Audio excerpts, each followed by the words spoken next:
The levels for this morning, and we'll see, and then we'll explain some of the stuff that goes on here in a more real-time basis.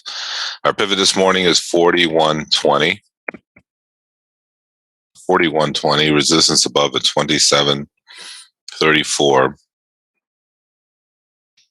40, 45, and 50.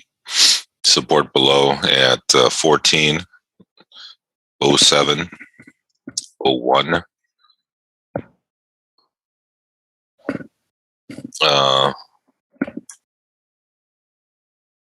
40.95, and 87.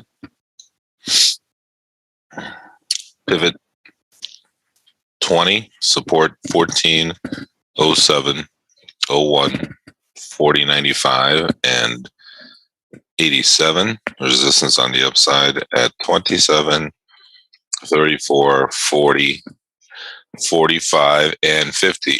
All right.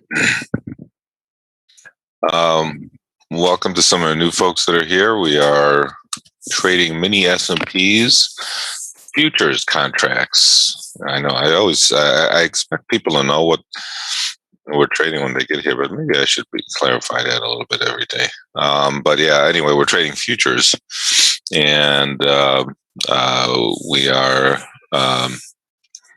If you've been trading before, if you've never traded before, welcome. And we have this trading room here where we kind of talk through some trades or talk about the day of events, what might be affecting the equity futures, and how we can try to take advantage of them to try to make some money in this business. I don't know if you heard or not, or if you said anything, but I've been trading for a long time, trading in the bond pit when I was younger, and the bond pit was the bond pit. The bond pit now, because of the financial crisis, the trade in the bond pit has not been as technically, it doesn't trade well technically anymore like it used to. So now we are trading a market that trades well technically and has some volatility and some volume compared to, hopefully. But we'll see what happens. But anyway, we trade here many S&Ps. We don't believe markets go straight up or straight down. Consequently, we're looking for those inflection points that the market will give us an opportunity to make money, being short or long, depending on the situation. So the levels that we give out are one aspect of our job. And the other aspect of our job is price action. We try to take the price action that occurs when the market moves around, give us some idea that it gives us a few more setups that might give us an opportunity to also trade and make some money on those price action moves. So between the price action opportunities and the setups, the levels that we give out, we try to find opportunities to trade, and we always are looking for reasons to trade. And those two reasons are very important to what we're trying to do here. If you look at the chat box area, the chat box area has our levels that we just gave out, so you can visually see them. We can use those as the day goes on, but as a trader, you have the right and the ability to adjust them, to change them, tweak them a little bit based on the price action. Like yesterday, we had one opportunity on the downside where we could have tweaked our level a little bit because of the price action and how it reacted to it a little bit prior to that, and to be able to make some money on our level of support on yesterday during the day. All right, so that happens here. This is what we're trying to do, even though it's a very slow market and the volatility has been sucked out of the market. We look to trade to have about 4 to 5 trades during the course of a day. Obviously, that's all dependent on volatility and movement. We do not create movement. We do not try to create movement. We actually are just at the mercy of market volatility and movement. And that is what Unfortunately, we have to be. That's the one factor that we don't have any control. Well, we don't have we do have control over which trades we put on, but we don't have control over volatility and opportunity.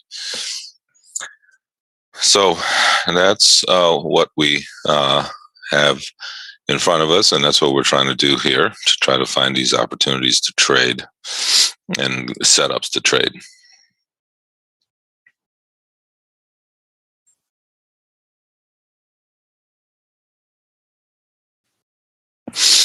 All right.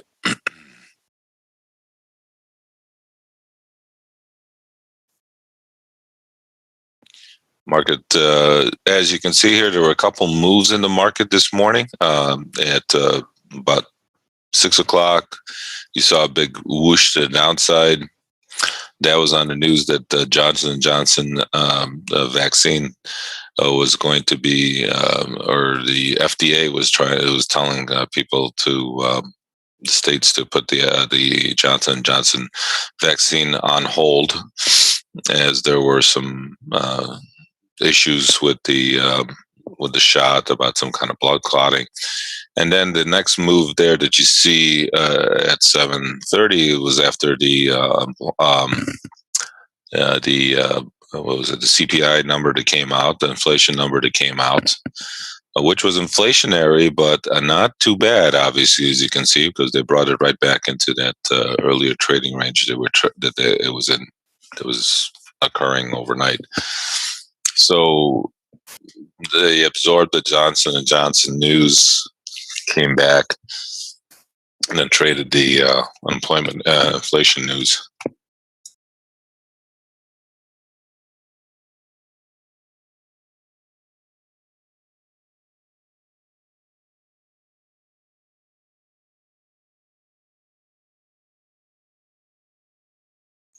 Now those the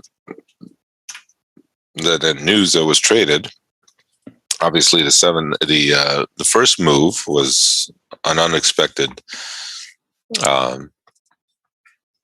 situation, because it was just announced. There was no pre any kind of scheduling for it.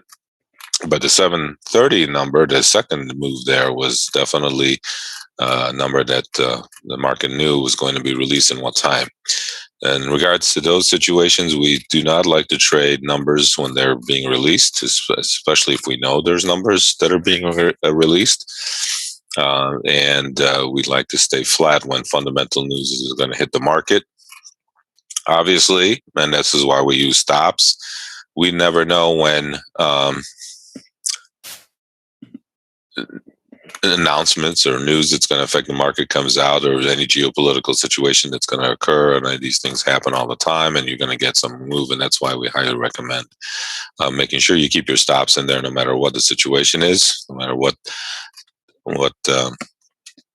setup you're going to take, whether you're going to be long or short, and to be always prepared to make sure you can look for the next opportunity.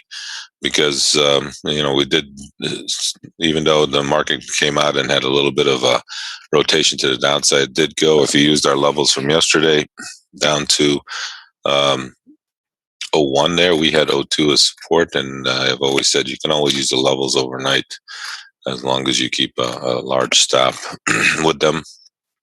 And that gives you an opportunity to use the levels into the next night, into the night and the next morning, until we adjust them a little bit based on the volatility.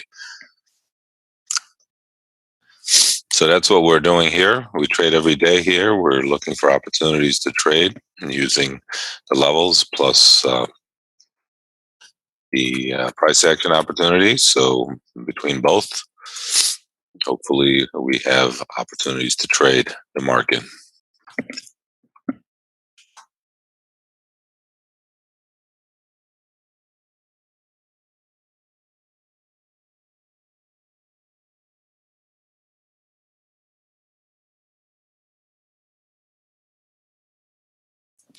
Like I mentioned, we are always at the mercy of volatility or lack of. And these days we're in the lack of area.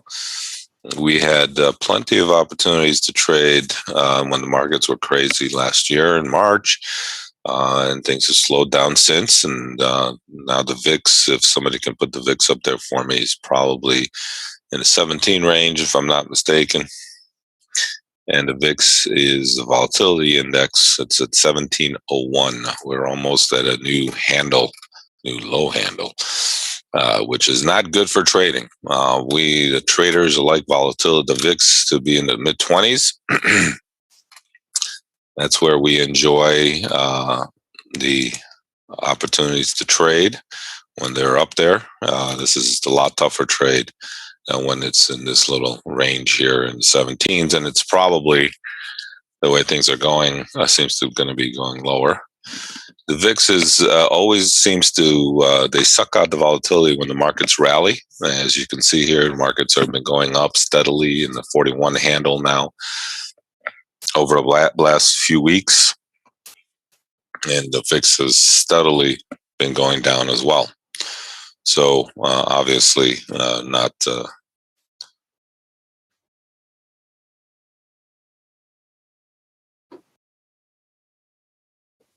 Obviously it is what it is. So, but we have no control over that. That's how, well, we don't, like I said, we don't have control over that. So let's see what the, so this morning, the CPI number was coming out again, which I said was an inflation number, and that's already hit the market, and the market's absorbing it. I think it wasn't as bad as they were expecting. I think, let me see what they were expecting. The news source, you could follow it anywhere. I mean, Reuters, Bloomberg, I get a thing from the board of trade, from the CME that lets me know what a calendar that lets me know the releases of the news that comes out. But you can find the schedule on most of these websites that that will let you know when these things are going to be released. So it's not, but obviously the earlier move was based on a news flow, not any scheduled thing. So the market is expected the second quarter to be slow, show me quarter for economic data. I guess that's where we're at in the second quarter, where the numbers confirm the substantial economic progress baked into the run-up for the S&Ps to record levels. But Wall Street is also concerned about an unwelcome side effect of a comeback, a jump in inflation. The Labor Department released March's consumer price index this morning. They did already. And I'm trying to find out what the number was. I just know that I heard it was worse than expected, but I think the market was expecting a lot worse.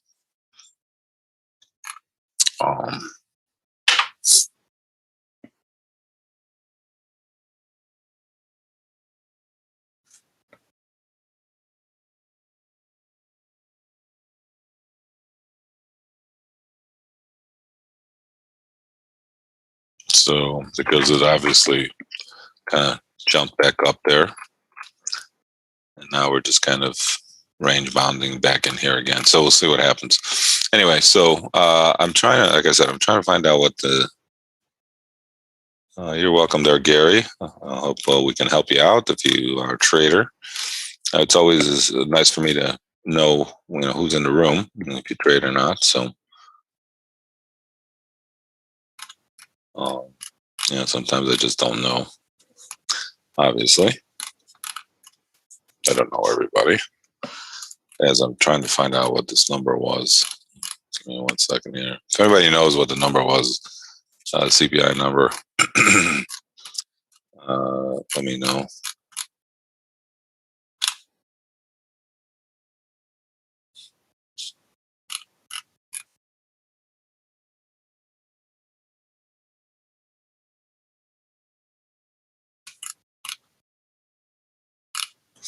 Markets is slowly down ticking. We have support down at the 14 area. That's our next level of support.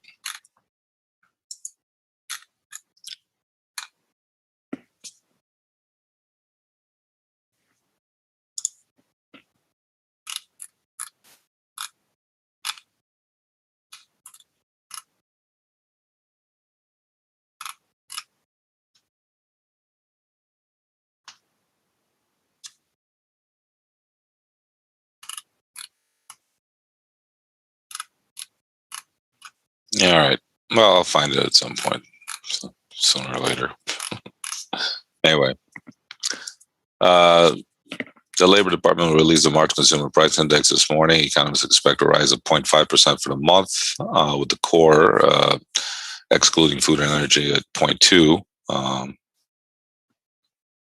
Both of those numbers were 0.1% higher than February. Year over year, CPI is forecast at 2.5%, up from the 1.7% last year.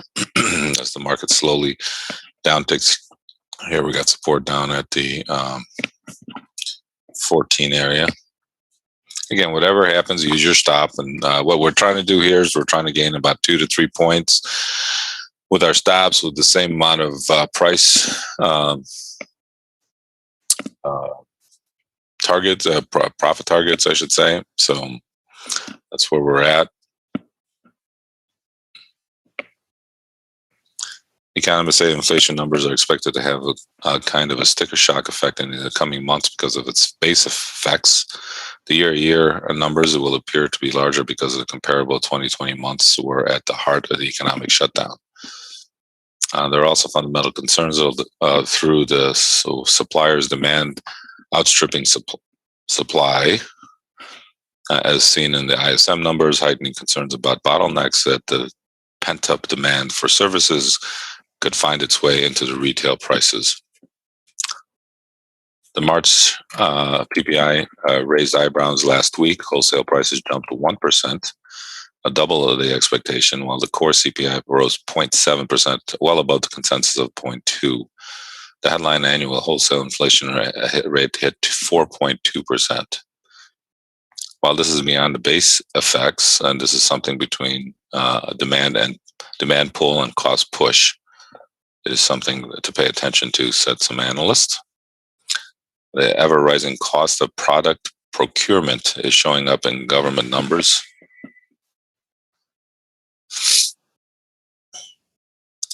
So obviously inflation is something that the market is looking at. Stock and the bond markets settled down quickly after the initial reaction to the PPI report. This was last week. But as you can see here, bond market is going up. And is up on the day. So the number was definitely not as bad as expected. 150, still in the 156 handle. We've been talking about the 156 handle in the bond market for a couple of weeks now after the initial push to the downside here, and it's kind of settled in at the 156 handle. Peter, are you in the room?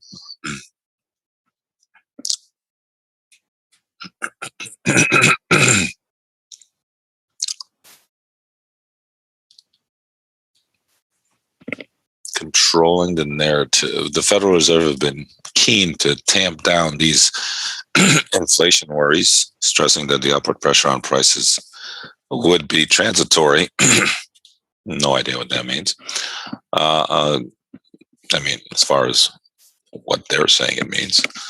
Also, the White House Council of Economic Advisors published a blog yesterday to deliver a transitory message. Perfect. They just like to use words and then throw them and say, this is what the economy is doing. It's transitory, transitioning from what to what. I don't know. Anyway, Fed speakers have also been at pain to remind the market of its new policy to let inflation run hot for a time to balance persistent inflation below its target of 2%. Fed Chair Powell said in weekend interviews that inflation would need to be above 2% for a time. The Vice Chair said the FOMC would need to see inflation above the 2% for at least a year to change policy. And the Dallas Fed president says inflation could top 2.5% before settling down. And there you have it. They're all yakking away.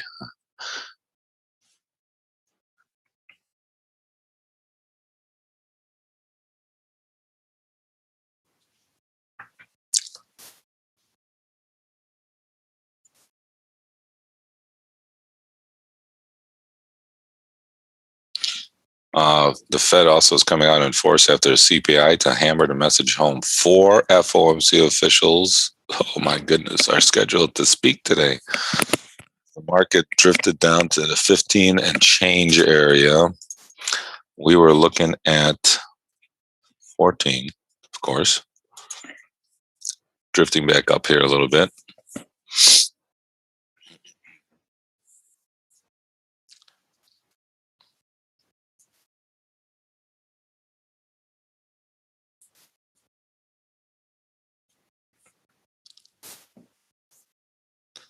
Economists and the Fed in general will be less concerned about inflation than the market is. The Fed is cognizant that it needs to keep Treasury yields in check on the long end of the curve, or risk facing another taper tantrum that would require more aggressive measures like the yield curve control. Of late, the 10-year yield hasn't seen sharp moves that took it up to the 175 level. Yeah, it hasn't really done much lately. We're talking about inflation a lot here because that's what's going to be the buzzword, talking about our markets moving around and trading. And besides that, we're not really doing anything because the market's not really doing anything and not giving us a chance to do anything. So unfortunately, that's what we talk about. We had support down at 14. We got down to 15 and change, and now it's rotating back up here to our pivot. So maybe if you make a little bit of an adjustment on the downside there, if you're going to take the 14 level.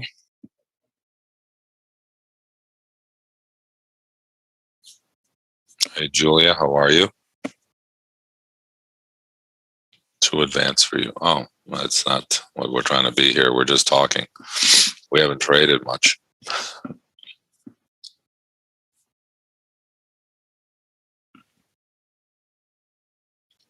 Believe me, I'd rather be trading than talking. That's for sure.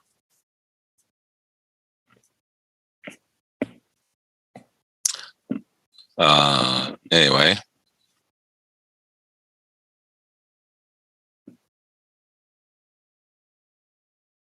By the way, it is a good place for you to learn if you are new to this business. This is where I think a lot of people should be, because you're not fogged in with some of these old concepts and ideas that some people have. I would trade down a little bit, then look at the lower end of their entry point there, 13, 4, 12 area.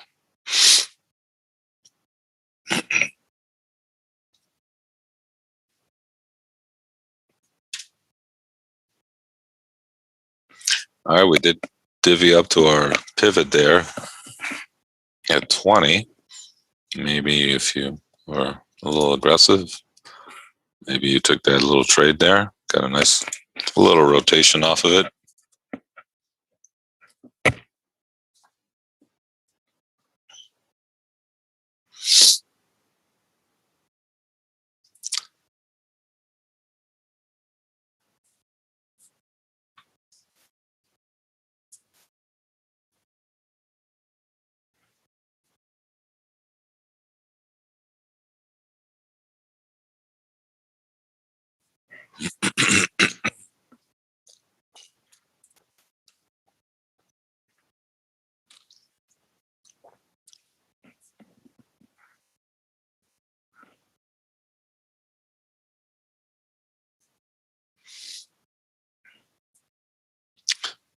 Well, for if you're trading, there's okay. The question here is how much would you recommend as an investment initially if you're going to be trading? It all depends on each individual. Everybody here has different risk tolerance based on your initial investment or how much you have in your account. But for somebody new, I would say probably you need, you definitely need a little bit of money for education. That I would say is an important aspect of trading. I mean, some people just think because you want to jump in here because they see the numbers moving around, you can start trading. But if you don't know what you're doing, you'd be just kind of, that's the initial thing. And then I would say you would need about maybe 5,000 initially and probably another 5,000 backup, right? To give yourself a fair chance to trade. That's if you're trading the big S&P. I mean, that's what I would recommend. I mean, the big S&P, the mini, and there's a micro. The micro is probably maybe someplace a good place to learn, I guess. I don't know. I don't know. I mean, it's not. It's a good place to learn, I guess, if you're gonna trade, and that you obviously requires a lot less. But I'd say at least whatever your education part is, that's a separate cost, and then about another 5 and 5, and keep you invested in the game until you learn. And also at the same time, not worry about you can't use this money for worrying about your daily expenses. This is like money that you're going to invest to trade, and then to learn how to trade, and then you can see at that point how well you're doing, and then you can decide whether you're going to be making money in this business and pay your bills, or not. But I would say that's what you would need, just as a minimum, just so that you don't worry about things. I mean, that's the thing that you give yourself a thin margin and start worrying about the money instead of worrying about the actual trade itself, the actual looking at the market and deciding what the market should tell you when to exit and enter, instead of looking at your how much money you have in your account to tell you how to enter and exit your trades. Which I understand. I mean, I understand it's a issue, but that's what I would recommend.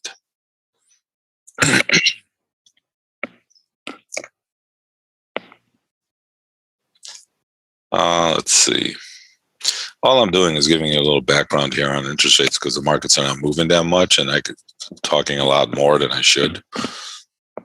And I'm reading stuff. It's not like I'm making this stuff up myself. I'm not that intellectual, believe me. I just understand it. And I also try to help people understand what affects our market, what we should be looking for, what the headlines, if you're trading, as far as if you're trading S&Ps, what you should be focused in on to see how those things affect our market. So that's what I'm doing this early talk here. Speaking of the Fed speaks, like I talked earlier, there are 4 of them. 4 of them are going to be talking at 11 o'clock. All of them, different areas, obviously. And then another one at 2. It's 5 guys speaking. All 4 of them speaking at 11, and another one at 2. So, and we also focus more on the morning hours here versus the late afternoon. We focus more on the first couple hours of the day, because we feel that the opportunity to trade with our methodology is more geared to the morning hours, because of there's probably more volatility in the morning hours than there is late afternoon, and then the late afternoon gets a little bit more sticky. I don't know if that's the right word, sticky or not, but the trade does not trade as well in late afternoon as it does in the morning.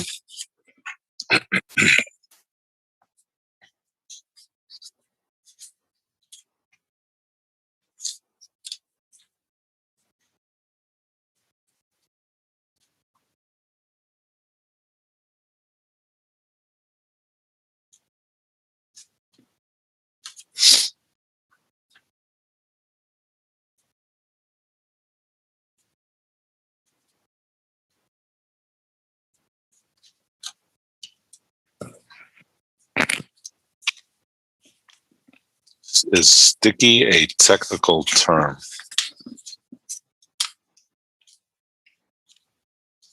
Good question. Only a guy from California would ask me that question. Is sticky a technical term? Well,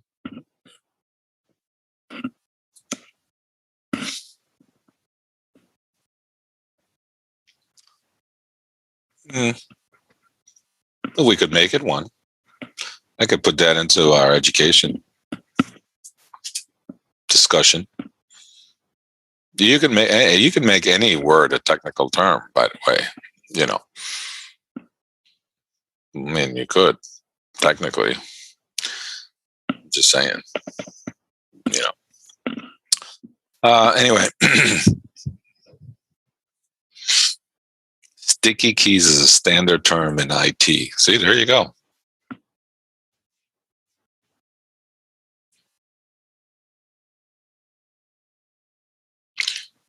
All right, Julia, no problem.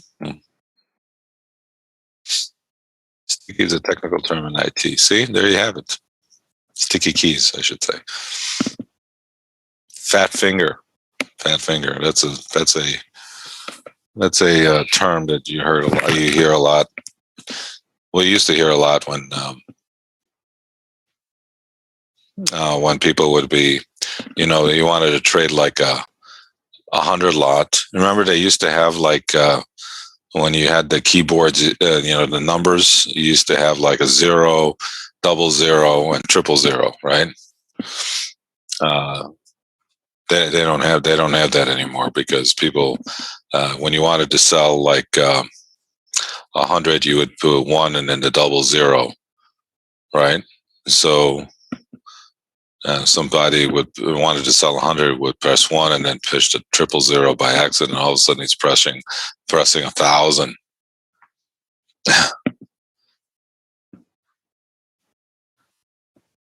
All right, there you go. Fat finger is a user error, that's for sure. And sticky keys is a hardware failure. All right, there we go. We're expanding our horizons here, big time. So you never thought you'd get so much information in this room. Yeah, but that's what happens. I mean, sometimes you get this, like a guy gets an order to sell 100 and actually to sell 1,000 and it only should have been 100. Oops. Or buy. Could create some volatility in the market, especially in the bond market, that you get one order like that, really create some movement.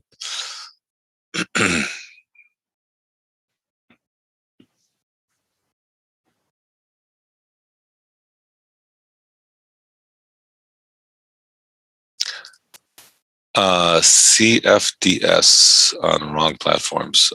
What is CFDS? Being financially scammed. Well, I do feel sorry for you that you're getting scammed. I'm not trying to scam anybody here. And the reality of it is, contract for difference. I have no idea what contract for difference is. Be honest with you, I never even heard of contract for difference. So I couldn't even tell you what that means. I know we're trading on the exchange. I don't think there's ever been a contract for difference traded on at the Merck or at the Board of Trade. So I don't know what that is.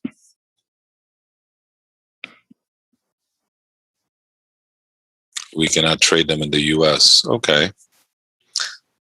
so there you have it. So being that I've never heard of it, and I don't know what that is, so I can honestly tell you I don't know what that. I don't know. Maybe it's a European thing. I don't know. But the point is, it's a UK thing. It's a way to trade futures via betting shops. Oh, great. Well, we're not betting here. We're actually trading the market.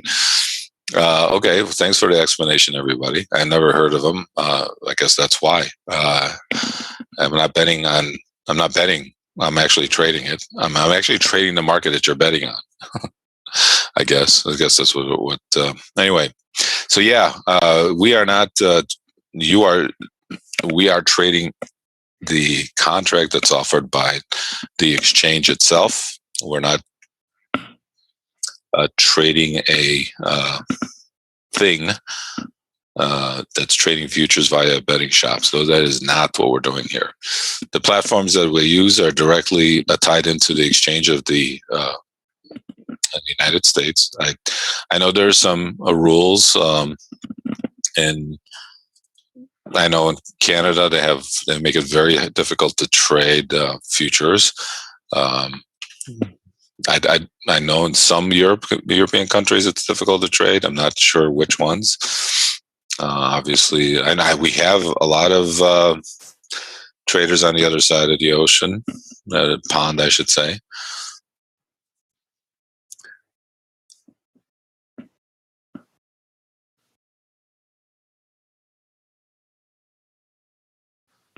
So somebody's telling me that it's CFDs is it's classed legally as a bet, and it's tax free. It's a very nasty market. The betting shop is on the other side, no exchange, etc. Well, I'm sorry that you are trading CFDs because that is not trading. That is betting with a bookie, unfortunately. So I can understand why you might have lost some money there because that is not. Our platform is hooked up to the price action at the exchange itself, and you are trading the market itself. We're not trading via a bookie. I never heard of that. I guess I don't live there, so I guess I wouldn't know. But it's interesting, actually. It's not interesting. It's terrible. It is. It's terrible. I feel terrible for you. I mean, you don't know, so you wouldn't.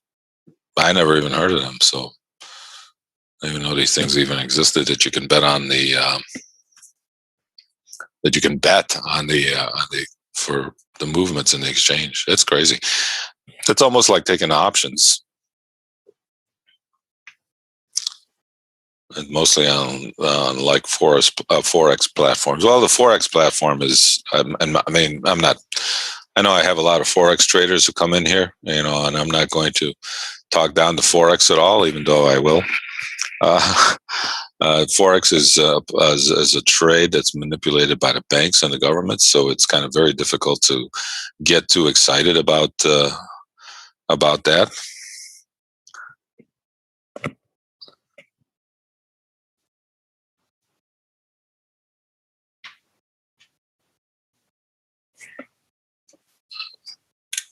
So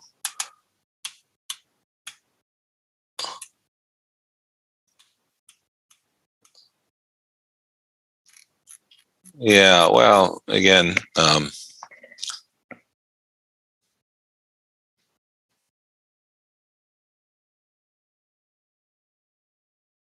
Huh. So this other person says CFDs are popular now. It's a contract that you have with the broker to buy and sell, but the problem is the broker manipulates the spread. Yes. Yes, Ingrid, I would tell you that if you're trading CFDs, that you're kind of, if those are that's an instrument. If it is an instrument for people who don't know who think they're trading, but they're actually not. I hate to, you are basically betting with. They say here a broker, but the broker sets the spread, and really the spread is where you make the exchange, not the exchange, but the spread is where the broker makes his money. And like I used to say that when the option guys, they're perfect with the spread, because the option guys are the ones who really manipulate the spread. Speaking of spread, and when every time I traded options, I never put in like an order to buy it at the market or sell it at the market because the spread was so large. I'd always have like a broker friend of mine who would be watching the spread for me and trying to take advantage of it. So I would sell it when somebody wants to buy it. An order comes in to buy it, and so I would get an advantage with the spread. But yeah, thanks for all this information about these CFDs, guys. I appreciate that. I've never heard of them, and it is definitely I it's not trading. That I will tell you. It should be for. I look. I'm not going to. I'm not going to say anything. It just. It is a. That is a bad way. If you think you're trading and you do these CFDs, which I've. That is like a terrible way to tell people that they're actually trading a market. Wow. Like I said, I've never heard of it until just now. I'm getting educated myself. Um, and it's obviously something on the other side of the pond that occurs. And it's just a way for those brokers, which they're not my friends. I do not like brokers. I mean, we here are trying to make sure that you minimize your exposure to paying a lot of commissions. I know we're not associated with any brokerage firm, so I can say that without getting yelled at. We try to minimize our trades here so that we try to maximize our profits. Obviously, if you're trading CFDs, you're just giving the broker more money. And actually, to be honest with you, that is not trading. That's all I can say.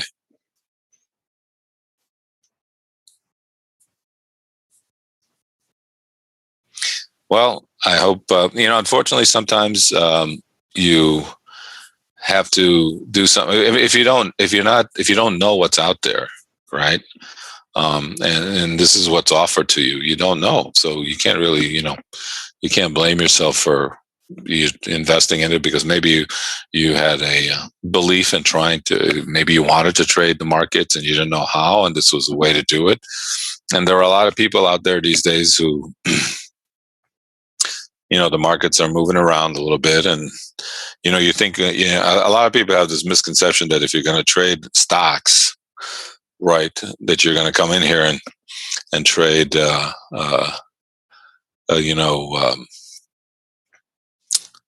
you come here and trade futures. It's the same thing. Stocks and futures are not the same thing, but it is it's and so when they give you this like idea that you're actually trading. And again, I keep saying, and I've said this for a long time, that if you're going to trade, you need education. I'm not telling you about myself or what we have to offer, but it's just like you need to know what you're doing before you jump in on anything, especially trading. I mean, especially trading. You worked with 8 senior account managers and analysts. Wow. I bet you they had your head spinning.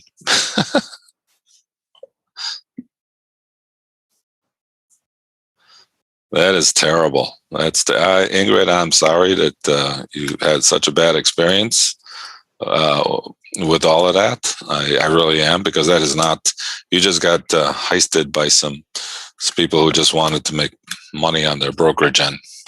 I'm sorry that you are.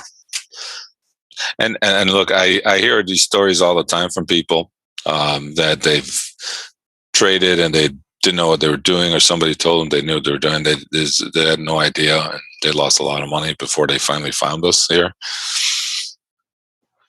They call themselves, here's another explanation for these CFD people. They call themselves brokers, but they operate under a bookie's license and take other side of the position. In the UK, betting shops will take bets on anything, the Forex index, even individual stocks. TV, newspapers have saturated with ads for these people, and it's very sad as public knows no better. I think that is thanks, Justin. It's a very good explanation for this. It's really a scam. It's really a scam. I didn't know that it was happening. Well, again, I guess these broker people will not be contacting me. That's for sure. I would be laughing at them. I'm not laughing at you. I feel sorry for you because you didn't know any better. And I don't blame you for doing what they recommended or doing what they were doing, because you thought you were, being talked to by some honest people. I'll read that again for those of you. Thanks, Justin. They call themselves brokers, but they operate under bookie's license and take the other side of all positions. In the UK, betting shops will take bets on anything, Forex, index, even individual stocks. TV, newspapers are saturated with ads for people, and it's very sad. I mean, that should be illegal. I mean, I don't think you can even do that in the United States. It's because it's classified as gambling. That's what they say. Huh? It's classified as gambling. Well, I don't think this is. We're not doing gambling here. We don't gamble. We're not gambling here. We are actually trading. I hate to. This is what we do here. We're actually trading with a methodology, and what the methodology is basically a taught experience. That's what we're trying to teach you, and everybody here is going to absorb information. Well, you've come to the right place there, Ingrid. You definitely come to the right place. And the information that we give out here is absorbed in different ways based on each individual's risk tolerance. So it's an individualized thing. I work with everybody here individually, so I understand what the risk tolerances are and how we can maximize profits for each individual. Because not everybody trades the same. I might trade 10 lots, and somebody else might trade 5 lots, somebody else might trade 1 lot, and each obviously depending on your bank, how much money you have in your trading account. That's the most important thing. But you make the decisions as to how you want to enter your trades, what you want to do, why you want to enter your trades, so on and so forth. Those are all an individualized aspect here, not so much that is. That is really amazing. I've never heard of that before. That is like really pathetic.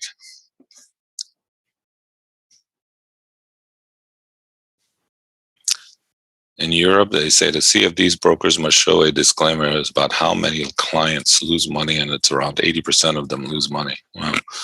The other 20% are probably brokers who take the other side of the.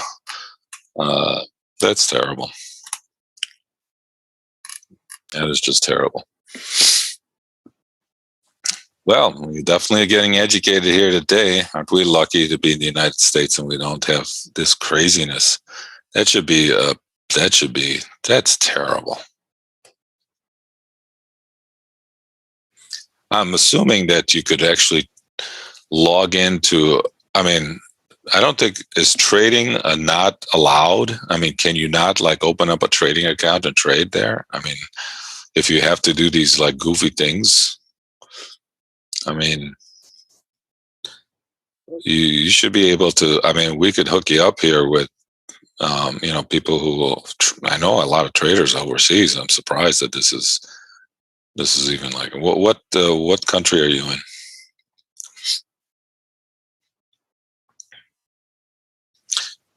Netherlands. Okay, they can trade. You guys could trade. You guys could open up a trading account. My name is Saul Showell.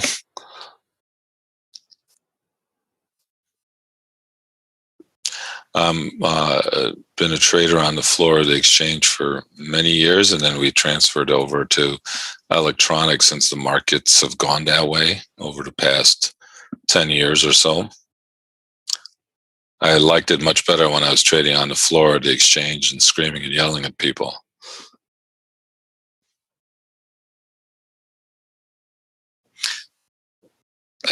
I'll give you my, because you're, okay.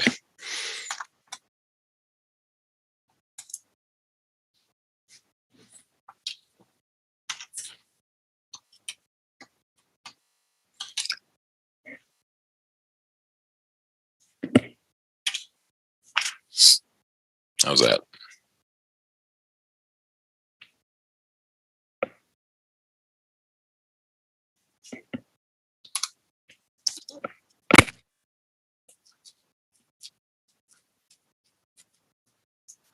Betting shops that have the advertising dollars, but then there's good brokers in Europe also. So you could actually trade in Europe with the decent broker who's not trying to scam you, I guess. Oh, that is amazing. That is absolutely amazing. I don't know. We used to do these shows with the Border Trade. At the time was the Border Trade, CME, and they used to take us to these trading shows, which I've never even heard of this. I've met a lot of people. Is this a new thing? Because I've been around a lot of people, and they've never been there.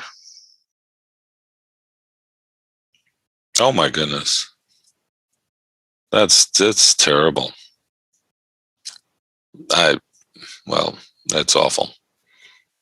No, we don't have to do that here. That is terrible. I feel terrible for you. That's unbelievable.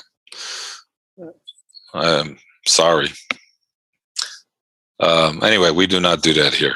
This is. I'm not here to. I don't make any money off of. As a matter of fact, I'm trading with you. Whatever trades I tell you, I have the same trades myself. If I lose money, hopefully you don't lose money. But if we lose money, we lose money together. If we make money, we make money together. So I'm at risk the same as you are. If I'm giving you levels, or if I'm telling you trades, I'm probably putting them on myself.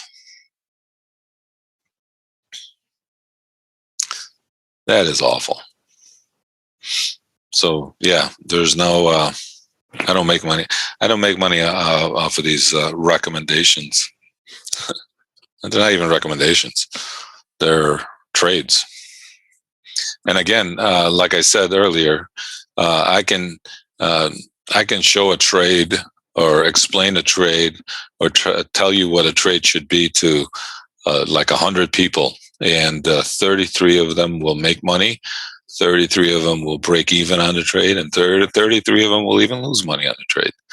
So it's a very subjective thing. It's how you absorb the information, and then how you, how you enter your trades, and how you make it so that you can understand the trade. So this is a very individualized thing here. It's not easy, that's for sure, but it's fun, especially when you start making money. And here in this business, we're always going to have days where we lose money, because that's just the nature of the beast. But I don't like losing money, so try to keep that at a minimum.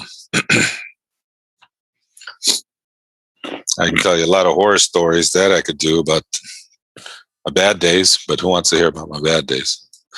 Honestly, I could tell you, you remember your bad days more than you remember your good days. That's for sure. Those are the stories that haunt you, and you try to stay away from. So you are absorbing my information that you get about all the bad days that happen, and I try to make sure you stay away from the bad habits that I had about trading. That's what we try to do here. But well, I feel like I've learned so much today. And considering we have just missed our upper resistance by a little bit, and we just missed our down support by a little bit, and we're coming back in here to our middle of our trading range. So this is a little frustrating, but lately that's what's been expected. We've been having to be very, very patient in our finding our trades. We don't trade for the heck of trading. We trade for reasons. We need reasons to trade. And, like I've been saying lately, when the markets go up, like they have been, trade is you have to pick your spots, be patient, and wait for the opportunity. And hopefully the market gives us one. And if it doesn't, that's fine. There's always tomorrow. We can wait. We focus more on the morning hours here, more than anything else. So if you're on the other side of the pond, it's close to the afternoon. By dinner time, we're done. We are done. We don't like to trade late into the afternoon here on the exchange because the trade is totally different than the morning hours. It's more one-sided. There's less people trading. Many people try to make money and leave in the morning. And the volatility and the price movement is totally different in the afternoon than it is in the morning. And we focus more on the morning hours. So if you are on the other side of the pond and trade, in the afternoon, you be done by dinner time. And so there's a good side to that. If you're on the other side of the pond, you could be done by, early. And then the other side is the West Coast, the left side, where noon, you could be done trading. 10 o'clock, you could have the whole day to do whatever you want if you're on the West Coast. And I'm stuck in the middle. I am stuck in the middle. Actually, I don't mind being stuck. It's not so bad. Are we trading today? We're trying. I mean, the only trade we could have had, if you could have maybe sold a pivot there on the rotation off of that last push down to 15. There was a quick scalp there against that push up to the East Coast. Yeah, the East Coast. Yeah, East Coast. Oh, I have a lot of folks on the East Coast. I'm just joking with you guys. I got a lot of people in Florida, a lot of people on the Carolinas, New York. I do have traders there too. It's just that I just kind of just leave them out of the equation. They got big mouths as it is. They'll let me know that they're on the East Coast and I didn't mention them. Surprise. I'm joking with you.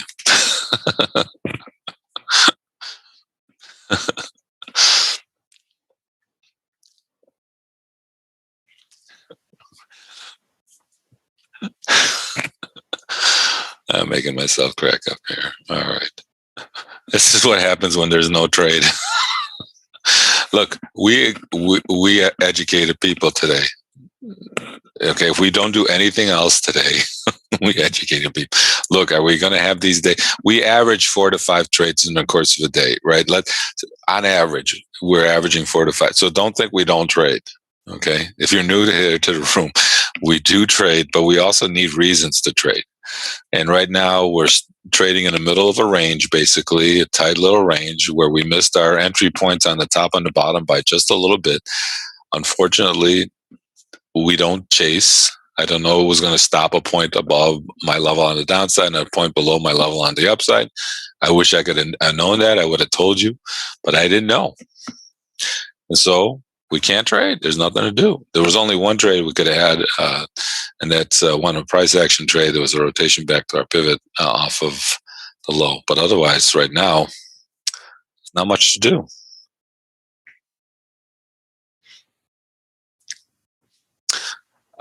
Yesterday, I will tell you this. Here's what happened yesterday. Yesterday, we went down to, we had 8 as a level. And we went down to 8.5. And I did say that some of our traders got in at 9, right? Because they bought it, and they scalped it, and they got in at 9. They scaled in. I missed it. I don't know if you were listening, but I said I missed it. I came in late because I was talking. And then I adjusted downwards my level. Instead of 8, I went down to 7. And I scaled around the 7 area. And the market went down to 6. I said that. That was my trade. That was me calling out a trade. I said I adjusted a little bit. I adjusted my entry point a little bit. That's what I said. Somebody asked me, and I did trade the 7 area. Okay, so I called it out. You just can't. You got to be. It's a little bit.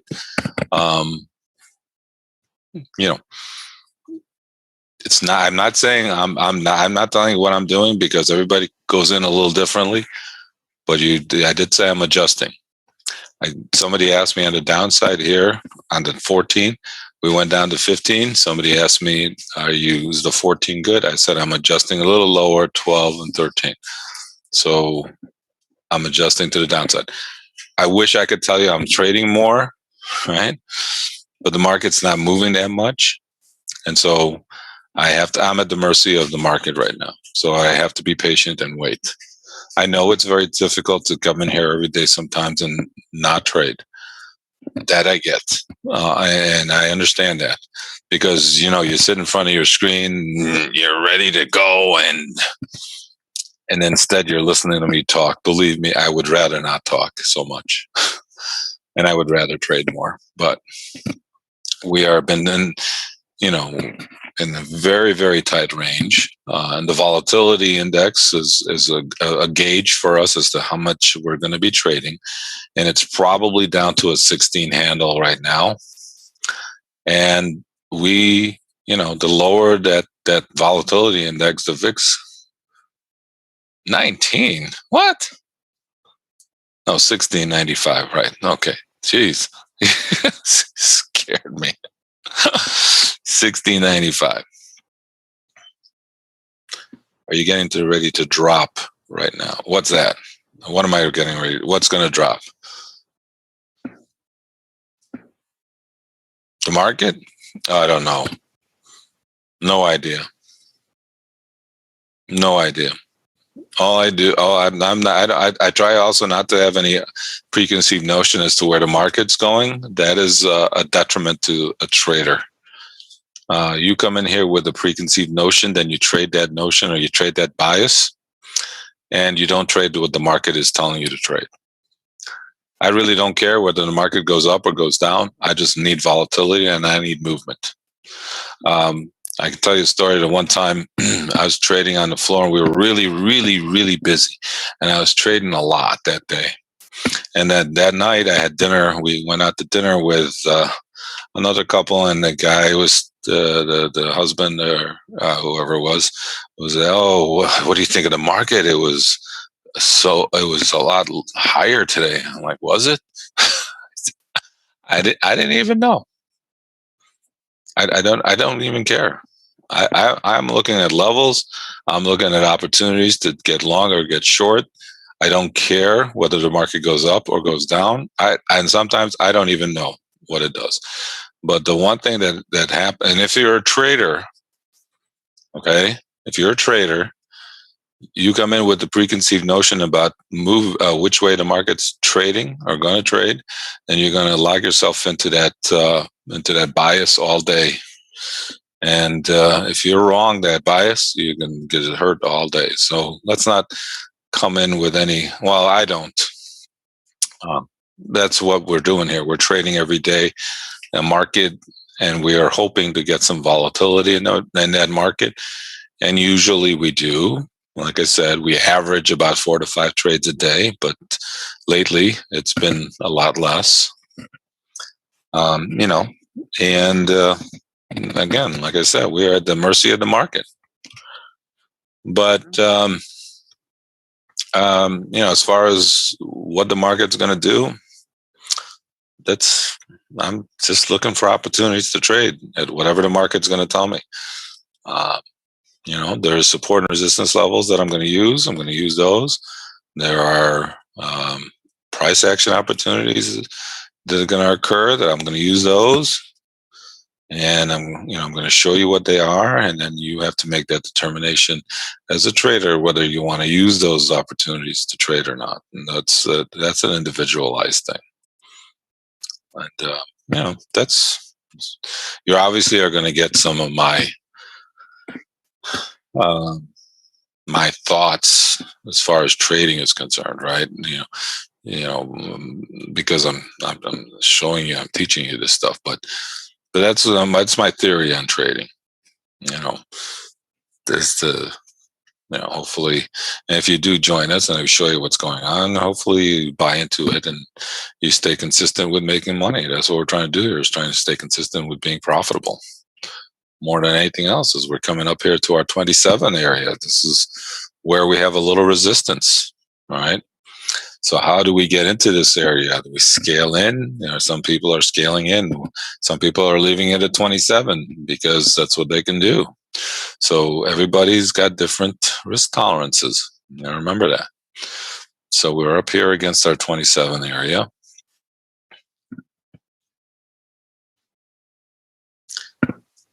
I mean, what is the minimum to start trading? It all depends on what you want to do as a trader. I would say give yourself a fair chance. Even if you're going to trade the micros, you need at least 5,000 in the account. Most of the brokerage houses would be looking for something like that, I would think, around here, minimum. I think you could probably get away with that. And then if the more, if some of you scaled into our position here against the 27, maybe you got in there at 6.5, maybe you got in there at 6. we're short here. In case you are wondering about my position, this is where I'm short here against this 27 area. This is where I'm trading. I got a trade on. I'm telling you, you know, people think I don't trade. I do. Got a trade on right now. This is a level that we gave out early this morning. And we're getting a nice rotation here off of our entry point. Again, we scale in, right? So this is, I'm scaling in against my, even though we didn't get the 27, can I be more clear that I got a trade on? Okay. Anyway, so, and a nice rotation here. Nice rotation there off of our entry point against the 27 area. Remember, we scale in. So if you got in at 26, you got 26 and a half, anywhere around there. We made a little bit of money here on this rotation off of that area. So I'm looking for 2 points. This is where we made our money, right here, being short. Am I getting to the point that I traded here? People think I'm not trading. It's really frustrating. Anyway. All right, Casey. Thank you, Casey, for letting me know you're in. All right, good. Anyway, so the minimum trading, I think 5,000 would be a good start. Again, it all depends on what your goals are as an individual trader. You know, you want to trade multiple contracts, maybe you put in 10, you know. It all depends on what your goals are, you know. I scaled in at 26, at 26 and a half, at 27. My orders are in there. I got filled on this rotation down against my 27. So I made money on this trade. Now, unfortunately, if you had 27, you're not going to get it. I mean, it becomes a lot more. I shouldn't say you're not going to get it. It becomes a lot more riskier now because we made money on the trade, even though we didn't go up to 27. Remember, it's an area that we're trading, not a precise exact level. All right.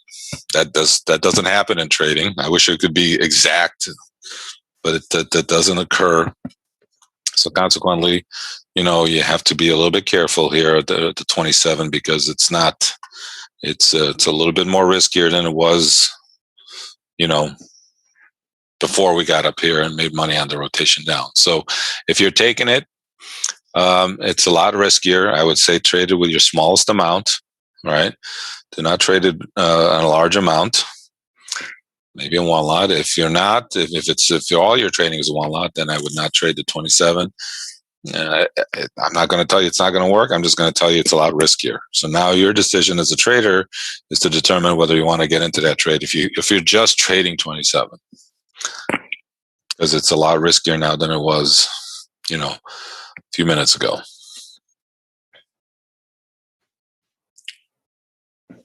Okay, so how you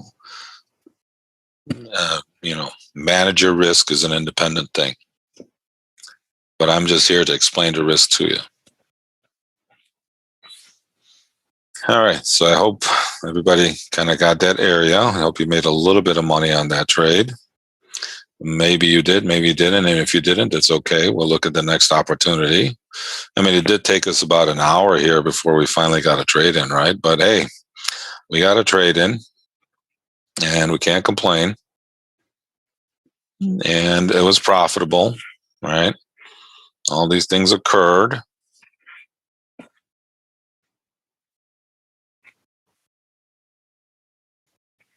Right? They all happened, and we made some money. We made a little bit of money, and took an hour. And hey, we've had those of you who are new here, we've had 5 trades in the first half hour sometimes, right? And we've done that, and we've been busy today. Unfortunately, it took us an hour to finally get up to a level, but we got up to a level and we made money. So is it important to keep trading or is it important to make money? My mind, it's important to make money. It's not important to keep trading. Okay. So I hope that makes sense. All right. I just hope that makes sense.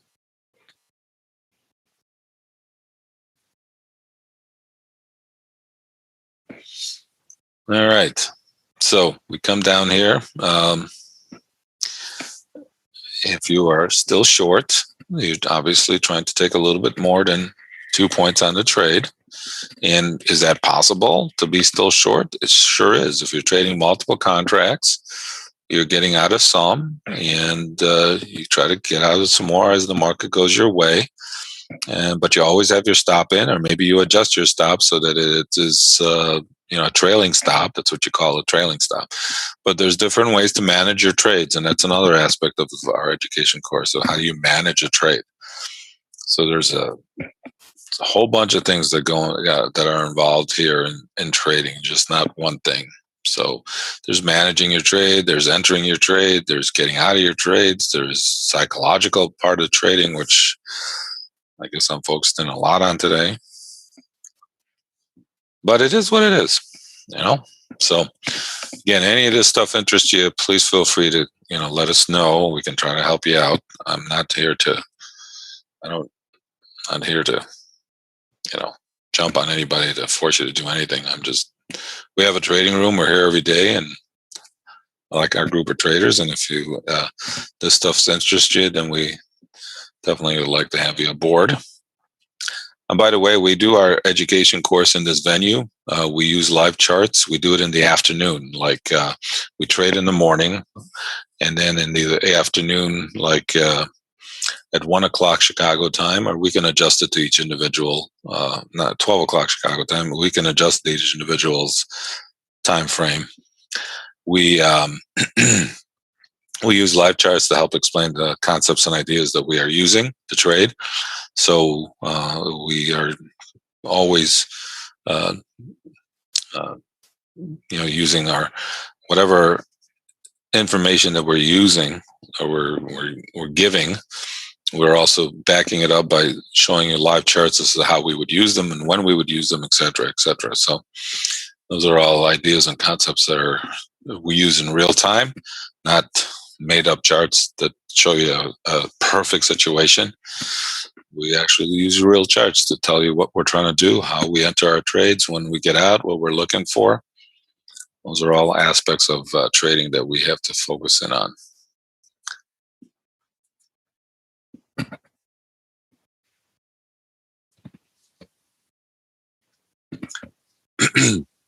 If we can repeat the levels in the chat box area for everybody, those are the levels that we used this morning, that we gave out this morning. As you can see here, our first resistance area was up at the 27. We got up to 26 and a half. So if you scaled in, hopefully you did, then you made a nice rotation off of that level. And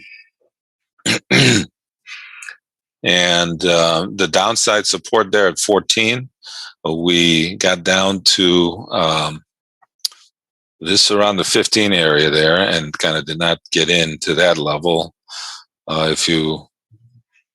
Unfortunately, if you did get in there, we missed it by just that much. So on the downside, I would probably make a little bit of an adjustment to the downside there.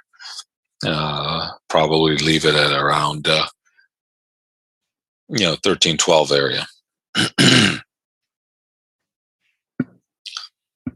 All right, so we're a little range bound there. Looks like we're flagging here a little bit. Probably probably want to continue to go up, but again, obviously the 27 area is very risky. If you're going to use it, keep your stop in. 27 straight up. The area got triggered already, so that's okay. And again, if you look at the chat box area, those are the levels that we're using as a guide. Like I said, we can add to them, subtract from them, we adjust them like I did on the downside here. Maybe if we do go back down, we're looking at the 13, 12 area instead of 14, only because of how the price action dictated that reason to change. Any trade, any opportunity to trade, I should say, is we have to have reasons to trade. We don't just make adjustments or cancel something. We need to have a reason to put those trades on. We have to have reasons to take them off and adjust them. And we talk about reasons all the time when we're showing our education course, because that's what we again, the objective of the education course is for you as an independent trader to become an independent trader, to be able to find levels on your own, to understand why they're there, and then how to trade them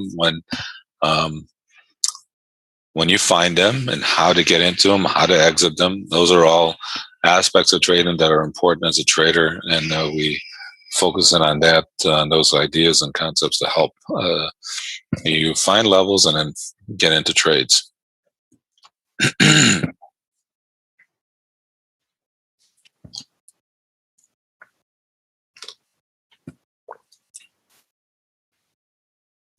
All right, Derek, good. Thank you.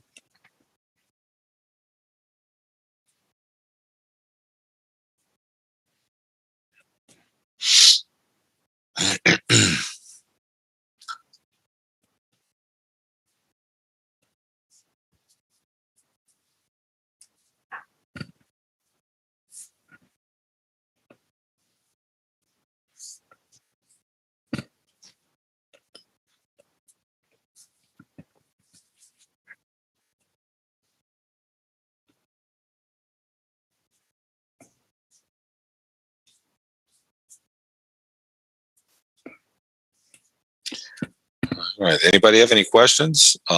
Feel free to put them in the chat box area. I have that window up. I can see it. I can see it faster, and definitely be able to answer any questions that you might have. And as you can tell here, I've been very can give you my opinion on anything. I'm not shy to give me opinions.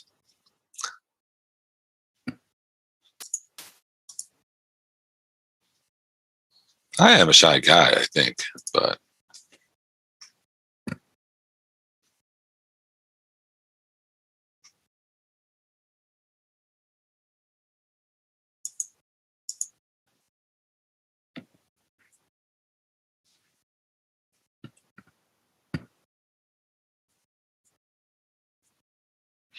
no, I would not be I would not be selling it again. It could work.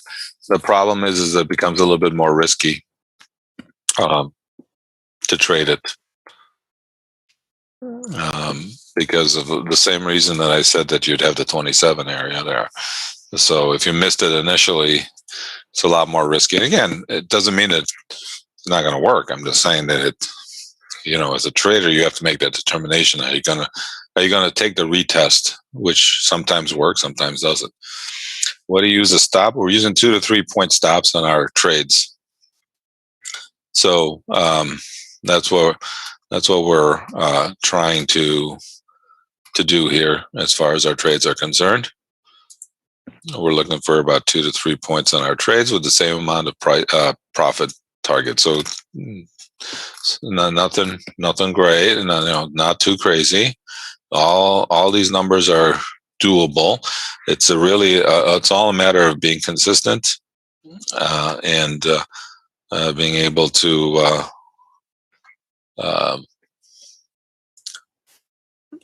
stay consistent. That's what we're trying to do here more than anything else, is be able to stay consistent in what we're doing.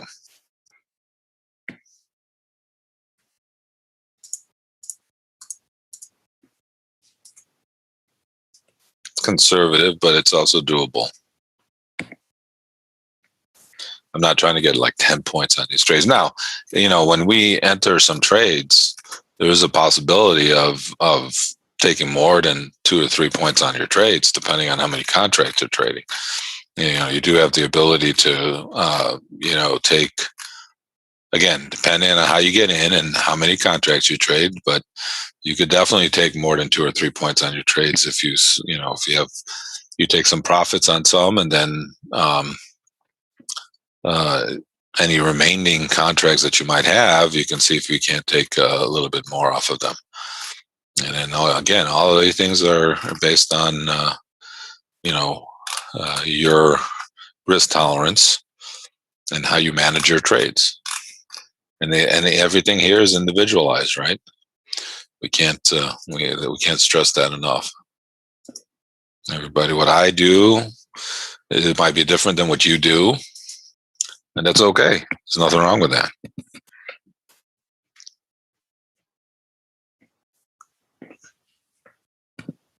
I hope that makes sense.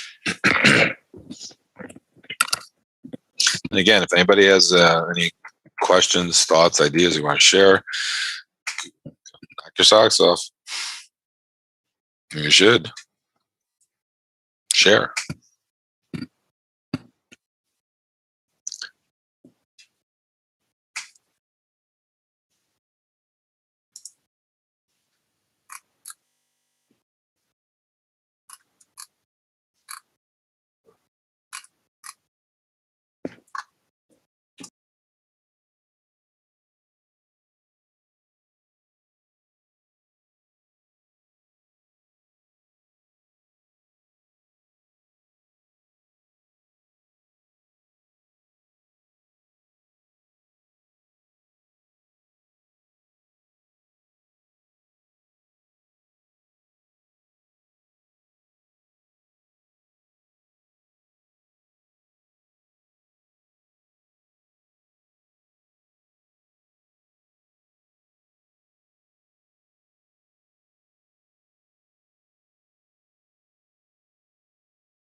Hey, a couple quick programming notes. Right now it's a little before 11 a.m. Eastern Time on Tuesday, April 13th, 2021. Everything we do here is for educational purposes only. Nothing is to be taken as direct trading or investment advice. This is an opportunity for you to learn price action trading. This is a Zoom trade along. Saul Shul is your host. The focus here is the S&P 500 E-mini. If you need help setting up an S&P 500 E-mini chart, or if you're looking for a trading account that you can practice trade on against real-time data, let us know back in chat, and we can refer you to one of the brokers out there. You know, the S&P 500 E-mini gives you an opportunity to really focus on doing one thing and doing it well, doing it on a daily basis, banking your money and finishing for the day. Saul has concentrated on a couple instruments. One was the 30-year bond many moons ago, and his focus here is the S&P 500 E-mini on a daily basis.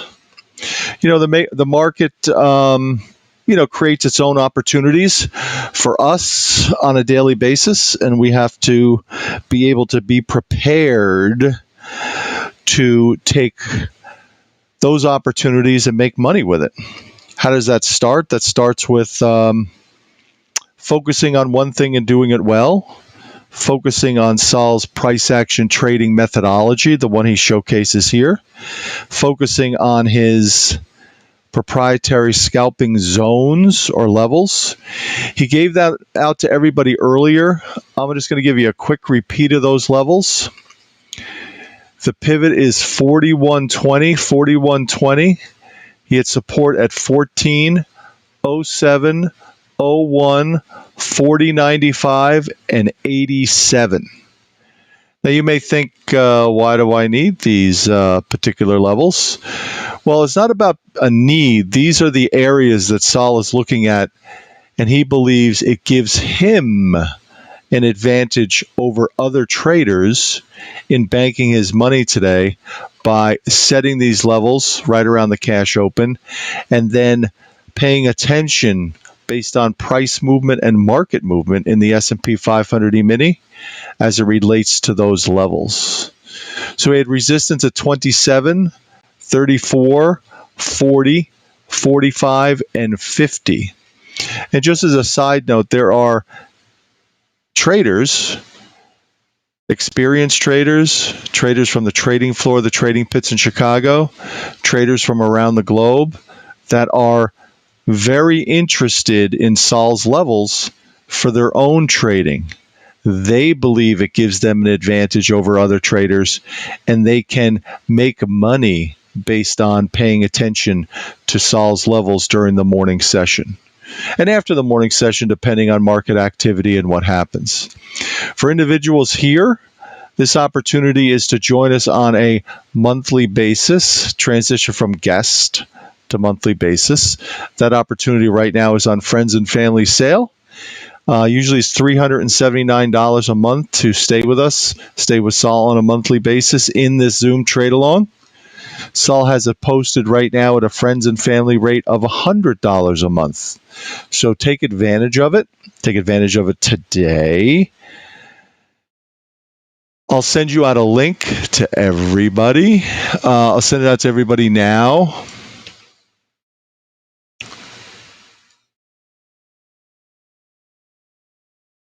It's coming out to all attendees. You should see it there. Strike while the iron's hot. If you're looking for trading education, join Saul's Friends and Family. It's nominal. It's $25 a week. Probably already got 25 bucks times probably 100 today based on the information that Saul's provided. He does this every trading day. It's your opportunity to choose or not stay here. So it's really out of respect for Saul, and I guess you picked that up. So Sandeep, hey, Roop, you made a change in yours. Are you going to reset it? Just let me know back in chat. Hey, JB, let us know how you're making out. Ingrid, Harris, HD, I think you're due to sign up again. Just let me know back in chat. Gilbert, Gary. Hey, Frank, how are you? Eric, Don S, Dan G, excuse me, Dan. Hey, Chak, welcome back. Chak, I think you're signed up for Saul's Monthly. Let me know. Hey, Chad B, how are you? Bob W. And Bob, I think to answer your question, I'm not sure if Saul already answered it, is that if you can do one thing and do it well, you don't have to pay attention to anything else.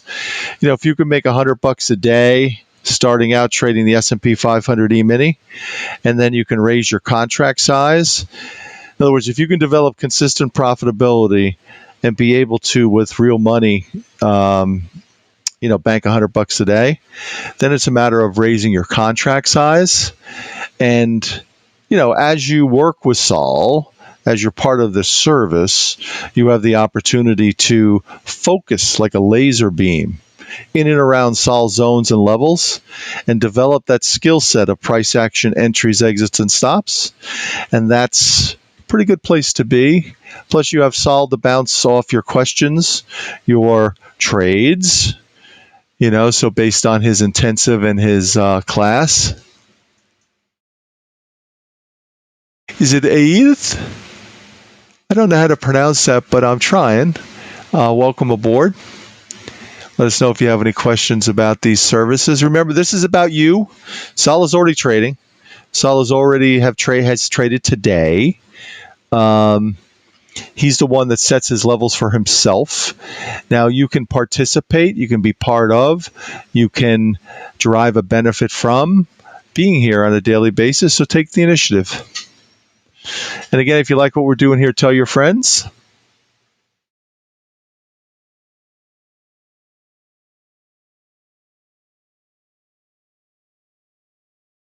I'll be in the background if anybody needs us.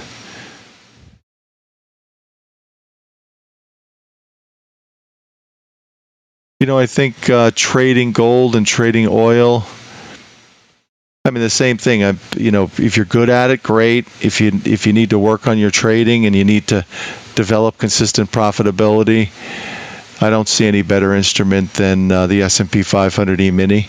And I'll tell you why. It's very liquid. It moves. You can go short or long based on, pretty readily during the trading day.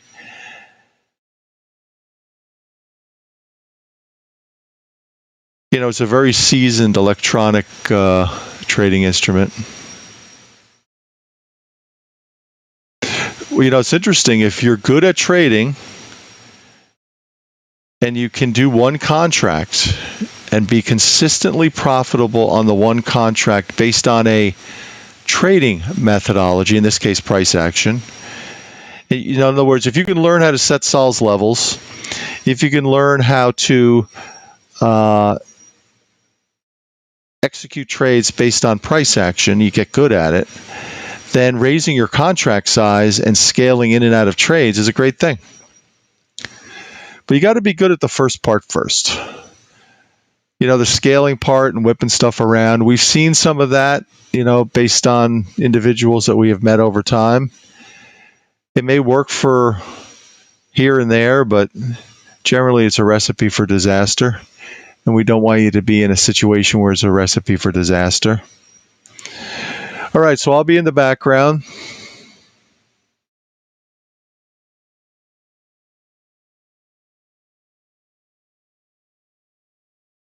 Hey, Roop, you're part of the family, baby. You just got to let me know what's going on. And yes, absolutely. Sometimes that's a little tricky. I've gone through it myself, so not a problem, okay? I appreciate you with, the feedback.